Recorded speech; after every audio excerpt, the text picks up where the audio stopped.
Balik ka tadi sa tuyang programa ngunya na Martes, no? Di sa Radyo Veritas Legazpi.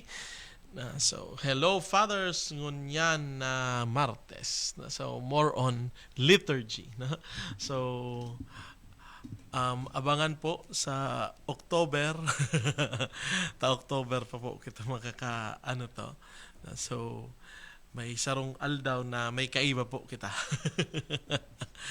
So I am still today busy kang ining concert.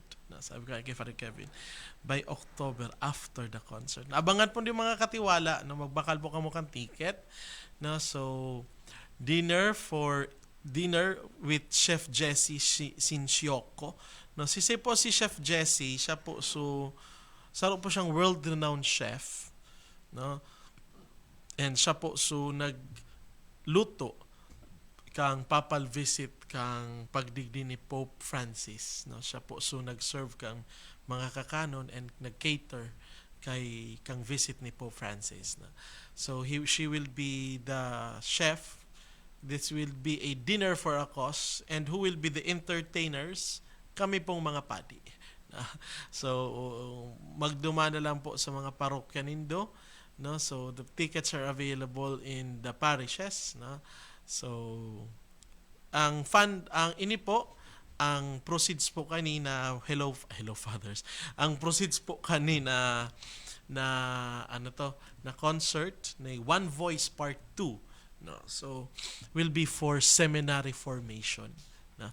We will please pray for the seminarians, no, in their formation, no, kasi medyo diit na sana ang seminarista, because in some of this it is because of syempre the monetary expenses that goes with the formation, na syempre yaon, and syempre yaon ang boarding, no.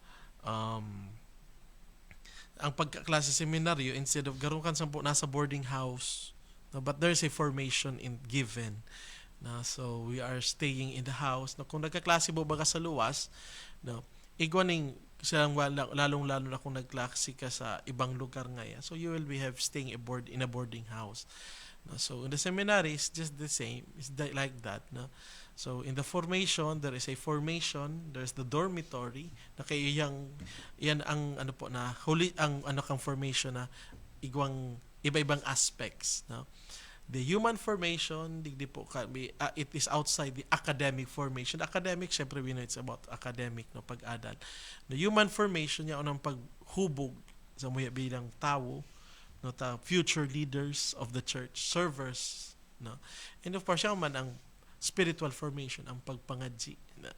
And then ang apostolate, no, so saro po yan sa formation. And then yan po ang one voice is for the benefit of the seminaries, sa seminary formation, na so bakal na po kamo ka ticket, available po siya sa mga parokya nindo, na so mga tiwala, bago kita nagkaigwa kang sa tuyang commercial break, no, so we were talking about fiestas, no? So ang magayon po na ang challenge ko permi sa mga nagsisimba sa fiesta, ngata kamuyaon digdi. Ako po, ulit-ulit ka ako, lalong-lalo akong first time ko iyan sa barangay na first time mag-celebrar kang fiesta sa barangay na iyan, kasi minsan ngayon baga po 2 years kami, so inapot ko, ngata kita may fiesta, ngata kita yaon digdi, anong pagse-celebrar tayaong katadigdi. Ang iba po kaya makipiesta, ang siyempre, ang katumbas kang piesta is always, of course, karakanan.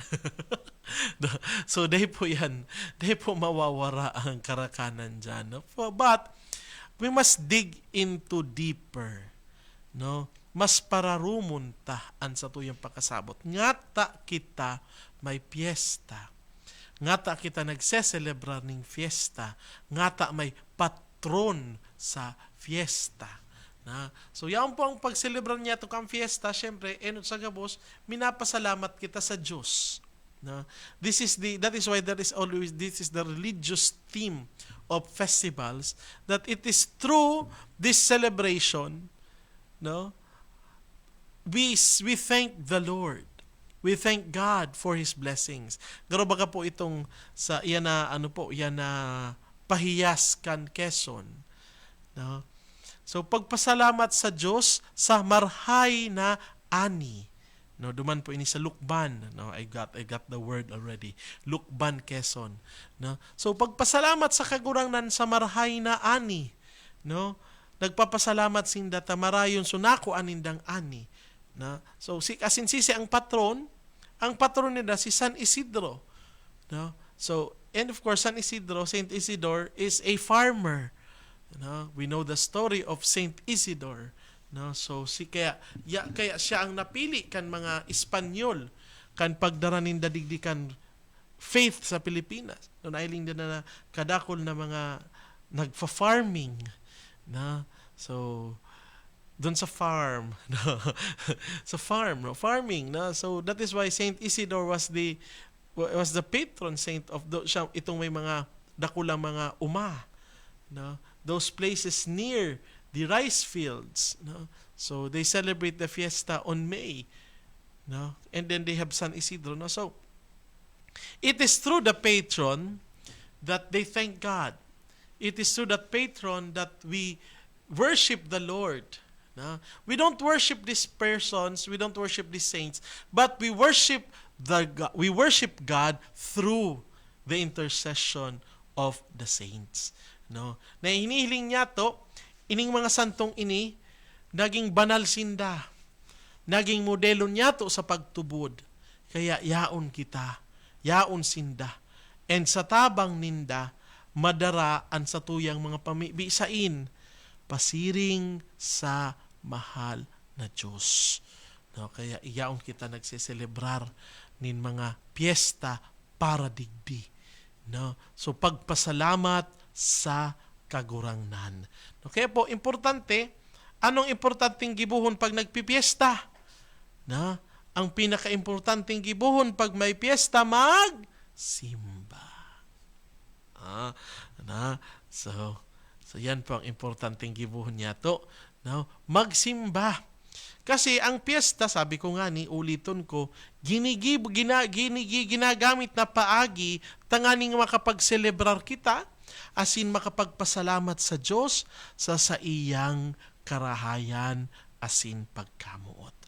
No? Kung kaya po, no, so sa aga, piyesta sa katedral, sa Lunes, sa masunod na Lunes, piyesta sa Daraga, asin sa iba pang mga piyesta. No? Importante ang magsimba asin magpasalamat sa mahal na Diyos sa tabang kan sa tuyang patron kan mga santos na ehemplo niya to sa sutuyang pagtubod asin buhay. Nalugod, mabindisyonan kita kan kagurangnan. No? Sa tabang asin intercession kan sa tong mga santo na pinagseselebrar asin pinag-uumaw. No? Mapasalamatan niya to ang kagurangnan sa iyang karahayan asin pagkamuot sa sato. So, importante pang fiesta. No? Bakusan na po kita makipiesta ta makikikakan. Dahil lang po kita mag-attender kay fiesta ta makikikakan. Bako po. No? So, ma-attender kay fiesta, tangani na magpasalamat sa kagurangnan sa iyang karahayan asin sa mga balaog na itinaon niya sa sato. Magpasalamat sa iya sa itinao asin maghagad nin giya asin tabang sa mga masunod pa na itatao kan mahal na Diyos sa satuya. Na so in relationship to liturgy, ang fiesta, the relationship of liturgy to fiesta is the liturgical celebration. No? Kaya baga po sa liturgy yaon ang proper of saints. No? Igwa dyan ng kung sa siniselebrar kung sisa ang siniselebrar na santo, igwaning katakod na mga pamibi para sa iya, sa iyang impluwensya sa tuyang buhay, asin sa tabang kan sa iyang intercession, iyo ang iaatang niya to sa mahal na Diyos. No? So, lugod po, naliwanagan kita. Na? Naliwanagan kita kung ano man ang kahulugan kan piyesta. Ngata kita nagseselebrar asin nagigibo ka ini Kaini po, may dakulang kontribusyon sa satuyang buhay, tabang sa satuyang pagtubod, tangani na ang satuyang mga pamibi makaabot asin makaantos sa kahadian sa mahal na Dios. And of course, maging ehemplo man yato sa satuyang sa buhay digdi sa daga an ehemplo kan mga santo. No, so kay Saint Gregory, no, the good, no, yaon Saint Gregory is the patron of music and liturgy. No, so of course na maging maano man lugod ini mga servers, in liturgical servers, may our devotion to Saint Gregory help us really understand the value of the Eucharist, value of liturgy in our life, which is, sabi nga ni Can Santos, Sacrosanctum Concilium, the font and summit of our Christian life. No? So mga katiwala, salamat po sa inyong padagos na pagginanyog digdi sa tuyang programa kada Martes, no. Hello Fathers digdi sa Radyo Veritas Legazpi. No, so sa harap sa tuyang President and CEO Father Neil and sa tuyang station manager Father Kevin Funasher, si Father EO Sevilla po ini. Salamat po sa inyong padagos na pagginanyog digdi sa tuyang programang Hello Fathers.